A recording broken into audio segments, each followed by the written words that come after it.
Ini ada pertanyaan, saya menonton ceramah di YouTube, ada salah seorang kiai mengatakan dalam ceramahnya bahwasanya beliau bertemu dengan Rasulullah dalam kondisi terjaga.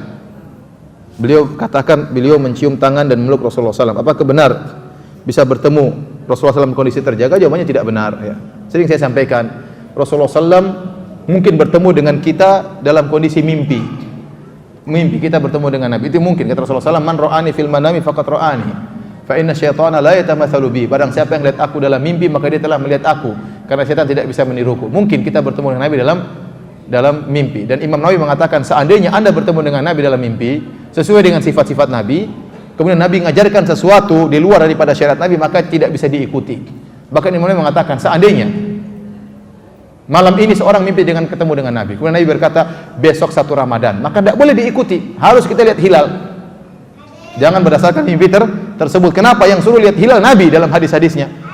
Maka tidak mungkin perintah Nabi dalam mimpi berlawanan dengan perintah Nabi tatkala Nabi masih hidup, ya. Jadi demikian, ya. Itu pun kalau yang kita ketemu dalam mimpi adalah Nabi, karena banyak terkadang syaitan datang dalam mimpi ngaku sebagai apa? Nabi, ternyata bukan Nabi. Dan ini saya pernah ketemu dengan orang yang mimpi dengan ketemu Nabi. Bilang saya ketemu dengan Nabi. Terus gimana Nabi yang kau lihat? Nabi bersinar wajahnya. Ada jenggotnya enggak, dagunya bersinar. Oh, itu bukan Nabi, kata saya. Dagunya bersinar. Kalau Nabi jenggotnya apa? Lebat. Berarti bukan Nabi yang kau lihat. Ya. Ada yang bertemu dengan Nabi. Bagaimana ciri-ciri Nabi? Nabi wajahnya bersahaja, kemudian rambutnya putih, jenggotnya putih. Itu bukan Nabi, karena Nabi ubannya cuma 20 helai. Yang kau lihat itu bukan siapa? Bukan Nabi. Maksud saya, Nabi, setan tidak bisa niru Nabi, tapi setan bisa ngaku sebagai Nabi. Itu pun dalam mimpi. Adapun tatkala masih Nabi ketemu kita dalam kondisi sadar, ini enggak mungkin. Nabi sekarang sudah dikubur. Dia tidak akan keluar dari kuburan kecuali pada hari kiamat kelak. Makanya waktu Rasulullah SAW sebutkan tatkala di padang mahsyar, Rasulullah SAW menanti umatnya di haud, di telaganya. Tahu-tahu ada orang yang mau ke telaga Nabi, diusir. Kata Nabi, ya Allah, mereka adalah orang yang saya kenal. Kata Allah Subhanahu wa taala, innaka la tadri ma ahdatsu ba'da. Kau tidak tahu apa yang mereka lakukan setelah engkau pergi. Nabi tidak tahu. Kalau Nabi bisa keluar ketemu orang jalan-jalan, ya pasti Nabi tahu kondisi. Oh, sekarang 2016 ada pengajian di Masjid Angkatan Laut. Nabi tahu. Ada ini, ada ibu-ibu pengajian. Rasulullah SAW tidak tahu. Makanya kata Allah, kau tidak tahu apa yang mereka lakukan setelah kau meninggal dunia. Itu berarti Nabi tidak pernah keluar dari apa? Kuburannya. Makanya saya katakan aneh, di tahun sekarang, tahun 2000-an, Nabi keluar dari kuburan ketemu dengan orang. Sementara waktu Nabi meninggal, putrinya Fatimah menangis, sedih sampai sakit sampai meninggal. Nabi tidak pernah ketemu dengan apa? Putrinya. Nabi tidak pernah mengunjungi Fatimah. Nabi tidak pernah mengunjungi Abu Bakar. Nabi tidak pernah mengunjungi Ali bin Abi Thalib radhiyallahu anhu. Nabi tidak pernah mengunjungi sahabat yang paling dicintai, Abu Bakar.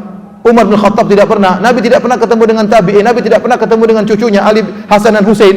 Nabi tidak pernah ketemu dengan cicitnya Ali bin Zainal Abidin. Tidak pernah. Terus datang tahun 2000 ketemu dengan ente. Apa kelebihannya ente? Ente apa kelebihannya? Sementara orang-orang yang Nabi cintai tidak pernah Nabi kunjungi. Tanda tanya bagi kita. Apalagi dalam yang saya dengar YouTube tersebut, kata dia Nabi keluar, ya, jadi katanya kuburannya goyang. Terus Nabi keluar, Nabi cium lutut saya. Gimana Nabi cium lutut ente? Ini benar, dia bilang Nabi cium lutut dia. Gimana? Waktu kuburan goyang, apakah tidak heboh itu askar-askar di Masjid Nabawi? Kuburan ini Nabi mau kemana? Muhammad mau kemana? Katanya. Saya mau cium itu lutut orang Indonesia. Ini mana? Apa enggak heboh seperti itu? Ya, kita berpikir yang boleh orang cerita-cerita, tapi kita punya otak berpikir apa benar seperti itu. Ini sekarang tahun 2000 sudah banyak shooting, sudah banyak CCTV. Masa kejadian tersebut tidak terekam? Itu tahun 2000-an loh cerita itu. Jadi kuburan apa? Goyang, kemudian keluar. Kan susah, keluar itu berarti harus dibongkar itu apa namanya? Kan tertutup itu. Berarti kan kuburan terbongkar. Apa enggak heboh di Masjid Nabawi kalau saya seperti itu? Terus melewati askar, kemudian cium dia, kemudian masuk lagi, gimana ceritanya? Jadi itu saya katakan khurafat. Khurafat itu tidak benar. Wallahu a'lam bishawab.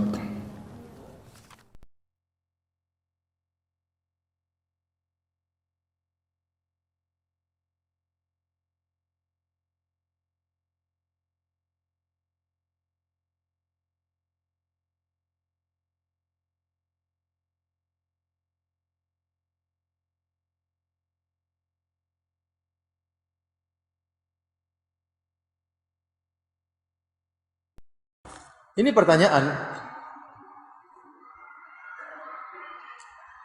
Mudah-mudahan orangnya bertanya bukan untuk menjebak atau untuk mencari-cari kesalahan.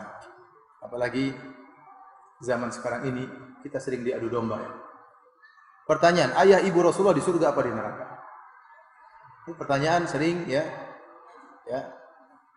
ditanyakan ya. Kalau orang mencari-cari kesalahan bisa menimbulkan adu domba.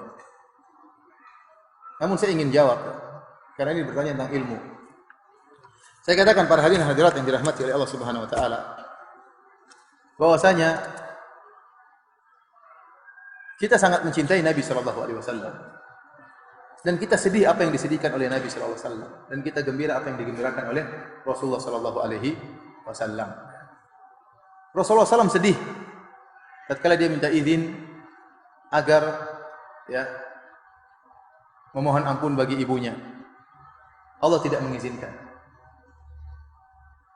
Dan kalau Rasulullah SAW minta izin untuk menziarahi ibunya, maka diizinkan oleh Allah Subhanahu wa taala. Kemudian juga tatkala ada seorang bertanya kepada Nabi SAW, di mana ayahku? Kata Rasulullah SAW, ayahmu di neraka. Kemudian ini dalam Sahih Muslim. Tatkala orang itu sedih, kata Rasulullah SAW, inna abi wa abaka finnar. Sungguh ayahku dan ayahmu di neraka. Taib. Masalah ayah ibu Nabi di neraka atau tidak masalah yang gaib. Maka tidak boleh kita mengucapkan tentang masalah ini kecuali dengan dalil, bukan pakai perasaan.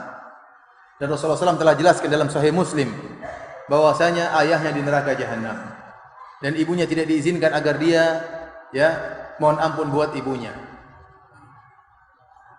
Apakah kita berani melanggar perkataan Nabi SAW?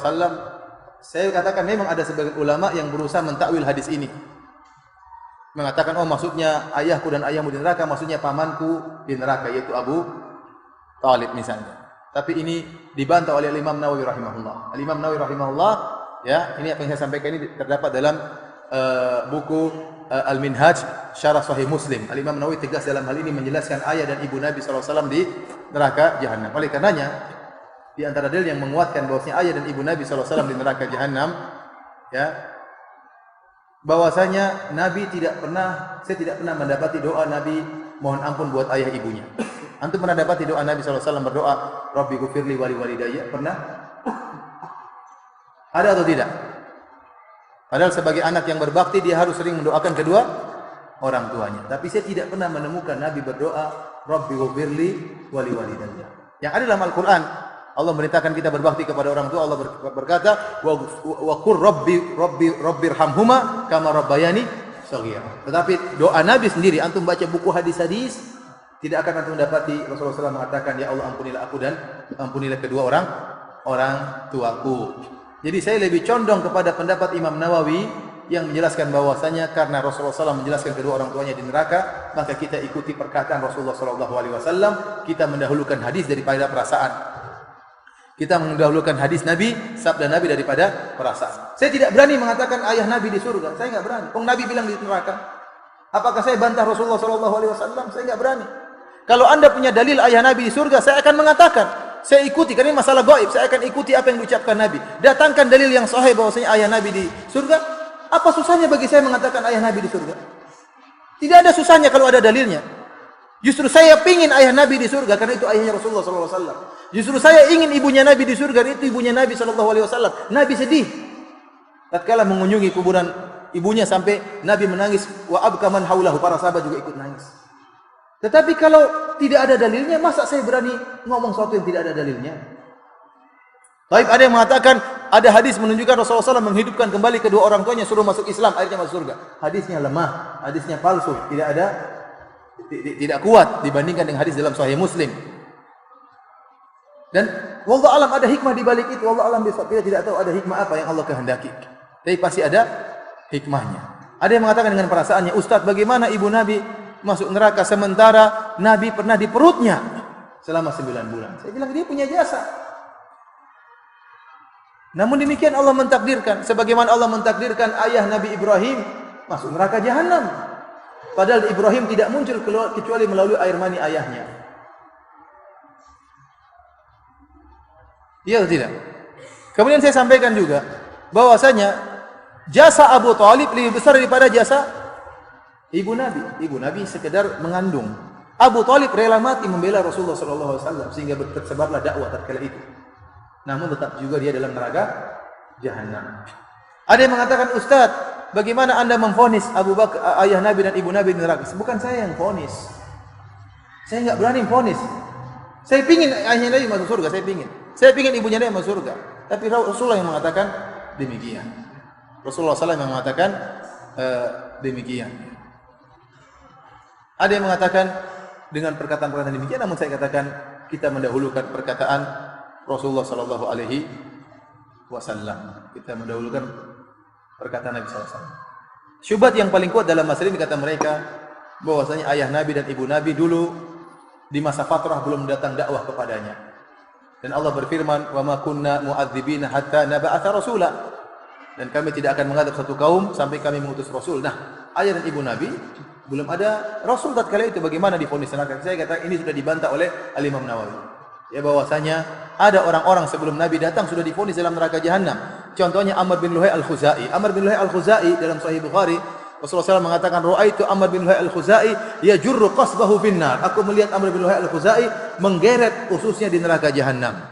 Kenapa? Li'annahu awwalu man sayyaba as-sawa'ib. Karena dia orang yang pertama kali mengkeramatkan onta dan kambing-kambing tidak boleh dinaiki dan tidak boleh disembelih dan macam-macamnya. Dia yang pertama kali membuat kesyirikan membawa kesyirikan ke Jazirah Arab. Waktu itu Nabi belum ada.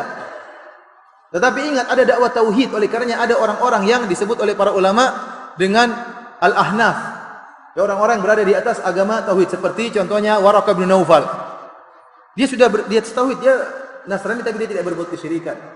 Dan ada beberapa orang disebutkan dalam sirah Nabi sallallahu alaihi wasallam. Jadi sisa ajaran Ibrahim masih ada. Dan Al-Imam Nawawi rahimahullah menjelaskan bahwa ini menunjukkan bahwasanya dakwah tauhid sudah sampai kepada kedua orang tua Nabi, namun mereka berdua tetap di atas kesyirikan. Buktinya Rasulullah SAW memvonis mereka berdua di neraka jahanam. Wallahu a'lam bishawab. Ini ilmu yang saya sampaikan, yang saya pahami. Nah, kalau ada orang mengatakan ada pendapat yang lain, silakan ada pendapat yang lain, ya. Dan saya berharap pendapat tersebut lebih bagus dari pendapat saya yang menyatakan Nabi, ayahnya dan ibunya di surga. Saya ingin ayah dan ibu Nabi di surga. Namun saya tidak bisa berbicara dengan hawa nafsu, saya harus ikut dalil. Kalau ada dalilnya saya akan ikuti. Kalau enggak, saya tetap kembali kepada sabda Nabi sallallahu alaihi wasallam. Wallahu ta'ala alam bishawab. Demikian saja, waktunya sudah selesai. Kurang lebihnya saya mohon maaf. Wabillahi taufiq wal hidayah. Assalamualaikum warahmatullahi wabarakatuh.